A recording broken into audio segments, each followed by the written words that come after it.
সেই বাচ্চার দাবিতে আজকে আমাকে থানা পর্যন্ত আসতে হলো। আমি এত কিচ্ছু শুনতে চাই না। এখানে মামলা করতে আসছি, মামলা হবে। আপনি মামলা লেখেন, আপনি মামলা লিখবেন। আচ্ছা আচ্ছা আচ্ছা, আমি দেখতেছি কি করা যায়। আচ্ছা ঠিক আছে, আমি টাকার জুড়ি সব কিনে নিবি, আজ তোমার সেই টাকাও তোমাকে বাঁচাতে পারবে না। রাতুল তখন পালানোর চেষ্টা করছিল। পুলিশ কনস্টেবল তাকে কলার ধরে টেনে আনলো।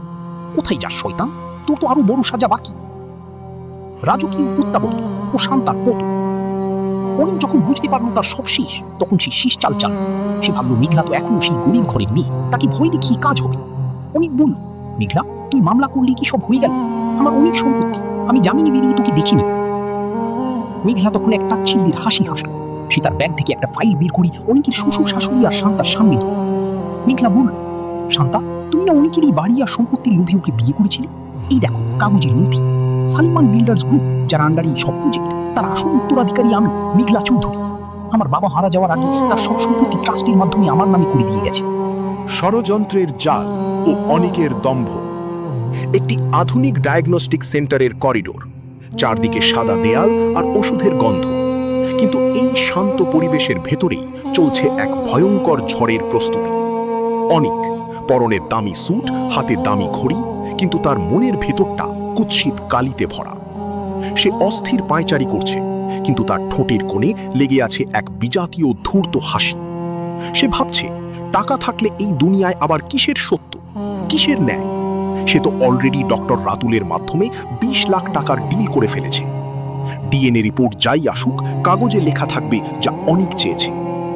অনিক, মেঘলা তুমি ভেবেছিলে এই রিপোর্ট দিয়ে আমাকে ফাঁসাবে? রাজপুত্রের ঘাড় থেকে নামার স্বপ্ন দেখছিলে তো? আজ তোমার ওই সতীত্বের মুখোশটা আমি সবার সামনে ছিঁড়ে ফেলব। টাকা দিয়ে আমি তোমার ভাগ্য কিনে নিয়েছি, তুমি জানো না। ঠিক সেই সময় করিডোরের অপর প্রান্তে একটা কাঠের বেঞ্চে বসে আছে মেঘলা। পরনে সাদা শাড়ি, ফ্যাকাশে চেহারা, কিন্তু তার চোখ দুটো আজ অন্যরকম। সেখানে নেই কোনো জল, আছে এক অটল সমুদ্রের গভীরতা। তাকে দেখে মনে হচ্ছে না যে সে হারতে এসেছে। ম্যানেজার আঙ্কেল মেঘলার পাশে এসে দাঁড়ালেন। তার কণ্ঠস্বর কাঁপছিল।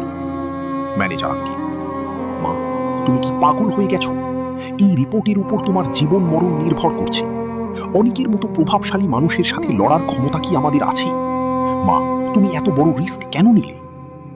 মেঘলা আস্তে করে মাথা তুলল।